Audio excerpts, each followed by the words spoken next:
بسم اللہ الرحمن الرحیم۔ 17 رمضان المبارک کو سیدہ طیبہ طاہرہ عتیقہ لعیقہ شفیقہ جناب رسول اللہ صلی اللہ علیہ وسلم کی رفیقہ اور آپ کی حبیبہ ام المؤمنین سیدہ عائشہ صدیقہ رضی اللہ تعالی عنہا کی وفات کا دن ہے۔ حضرت عائشہ کو صدیقہ کا لقب بھی دیا گیا، آپ کو طیبہ اور طاہرہ بھی پکارا گیا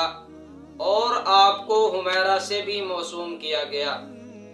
حقیقت تو یہ ہے کہ آپ صدیقہ بھی تھیں کیونکہ آپ کی ذات کے اندر صدیقیت بھی پائی جاتی تھی،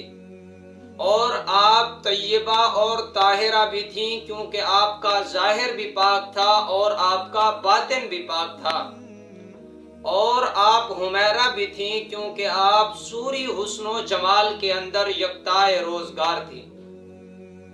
ازواج مطہرات کے اندر جو فضیلت اور جو مقام حضرت عائشہ رضی اللہ تعالی عنہا کو حاصل ہے وہ کسی اور کو حاصل نہیں ہے۔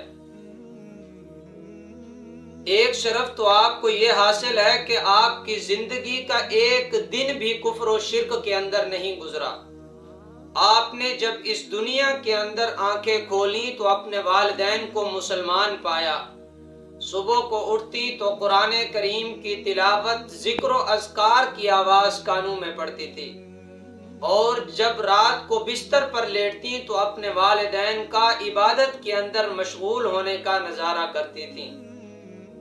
اور آپ کو ایک شرف یہ بھی حاصل ہے کہ جناب رسول اللہ صلی اللہ علیہ وسلم نے ام المؤمنین سیدہ خدیجہ رضی اللہ تعالی عنہا کے انتقال کے بعد اپنے دل کی تسکین کے لیے پہلے حضرت سودا کا اور پھر بعد میں حضرت عائشہ کا انتخاب فرمایا۔ اور آپ کو ایک شرف یہ بھی حاصل ہے کہ ازواج مطہرات کے اندر جتنی محبت، جتنا پیار اور جتنی الفت جناب رسول اللہ صلی اللہ علیہ وسلم کو حضرت عائشہ رضی اللہ تعالی عنہا کے ساتھ تھی وہ کسی اور کے ساتھ نہیں تھی۔ اور آپ کو ایک شرف یہ بھی حاصل ہے کہ جب منافقین نے آپ پر تہمت لگائی اور آپ کے دامن کو داغدار کرنا چاہا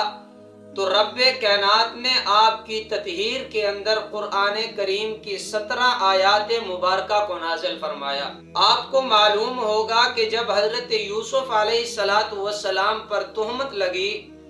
تو حضرت یوسف کی طہارت اور صفائی ایک بچے نے پیش کی، اور جب حضرت مریم علیہ السلام پر تہمت لگی تو ان کی طہارت اور ان کی پاکیزگی کی گواہی ان کے بیٹے حضرت عیسیٰ علیہ السلام نے دی۔ لیکن قربان جاؤں حضرت عائشہ رضی اللہ تعالی عنہا کے مقام پر اور ان کی فضیلت پر کہ ان کی طہارت کی گواہی اللہ تبارک و تعالی نے کسی انسان سے نہیں دلوائی، بلکہ رب العالمین نے خود ان کی طہارت کی گواہی دی اور اس کو قرآن کریم کا حصہ بنا دیا۔ اور آپ کو ایک شرف یہ بھی حاصل ہے کہ آپ کی 4 پشتوں کو شرف صحابیت حاصل ہے۔ آپ کے دادا بھی صحابی ہیں، آپ کے والد بھی صحابی ہیں، آپ کے بھائی بھی صحابی ہیں، اور آپ کے بھتیجے بھی صحابی ہیں۔ اور آپ کو ایک شرف یہ بھی حاصل ہے کہ جناب رسول اللہ صلی اللہ علیہ وسلم نے اپنی زندگی کے آخری 8 دن آپ کے حجرے کے اندر گزارے، اور جب جناب رسول اللہ صلی اللہ علیہ وسلم اپنی آخری سانسیں لے رہے تھے تو اس وقت جناب رسول اللہ صلی اللہ علیہ وسلم کا سر مبارک آپ کی گود کے اندر تھا، اور جو آخری چیز جناب رسول اللہ صلی اللہ علیہ وسلم کے منہ مبارک کے اندر گئی وہ سیدہ کا لعاب دہن تھا، کیونکہ حضرت عائشہ نے جناب رسول اللہ صلی اللہ علیہ وسلم کو وہ مسواک چبا کر پیش کی تھی۔ اور آپ کو ایک شرف یہ بھی حاصل ہے کہ غزوہ بدر کے اندر جس پرچم اور جس جھنڈے کے نیچے مسلمان اور ملائکہ جمع ہو کر مشرکین اور کفار کے ساتھ جنگ کر رہے تھے وہ پرچم، وہ جھنڈا آپ کی اوڑھنی سے بنایا گیا تھا۔ آپ حضرات کو یہ بھی معلوم ہونا چاہیے کہ وہ جھنڈا حضرت علی رضی اللہ تعالی عنہ کے دستے مبارک کے اندر تھا۔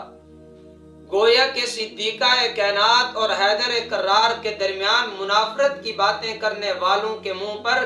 قیامت تک کے لیے تمانچہ جڑ دیا گیا ہے، اور یہ بتا دیا گیا ہے کہ حضرت علی المرتضیٰ حیدر کرار رضی اللہ تعالی عنہ حضرت عائشہ کے دوپٹے کو بلند کرنے والے ہیں، پست کرنے والے نہیں ہیں۔ اور آپ کو ایک شرف یہ بھی حاصل ہے کہ بڑے بڑے صحابہ کرام آپ کی شاگردی اختیار کرنے پر فخر محسوس کرتے تھے۔ حضرت مسروق رحمت اللہ علیہ فرماتے ہیں کہ میں نے بڑے بڑے صحابہ کرام کو دیکھا کہ وہ حضرت عائشہ رضی اللہ تعالی عنہا سے میراث کے مسائل پوچھا کرتے تھے۔ آپ کے شاگردوں کی تعداد تقریباً 200 سے زیادہ ہے،